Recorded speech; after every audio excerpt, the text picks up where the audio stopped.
गाडीतून प्रवास करताय तर फास्टॅगचा नियम आता नीट समजावून घ्या, नाहीतर टोल नाका ओलांडताना तुम्हाला दुप्पट दंड बसू शकतो. कारण फास्टॅगच्या नियमांमध्ये मोठे बदल करण्यात आलेत. जर एखाद्याला फास्टॅग ब्लॅकलिस्टेड असेल किंवा काही कारणास्तव बंद असेल तर तो आधी रिचार्ज करावा लागेल. त्यासाठी टोल ओलांडण्याआधी 60 मिनिटं तर टोल ओलांडल्यानंतर 10 मिनिटं मिळतील. जर तरीही फास्टॅग तुम्ही अपडेट केला नाही तर दुप्पट दंड बसणार आहे. फास्टॅग रिचार्ज नसेल, KYC नसेल तर ब्लॅकलिस्ट करणार.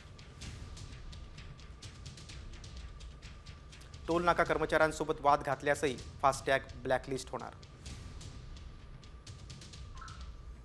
ब्लॅकलिस्टेड फास्टॅग धारकांना दुप्पट दंड भरावा लागणार.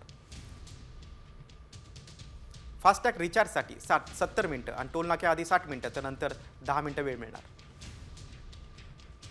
फास्टॅगच्या नियमांकडे दुर्लक्ष केल्यास चालकाला दुप्पट दंडाचा फटका बसणार.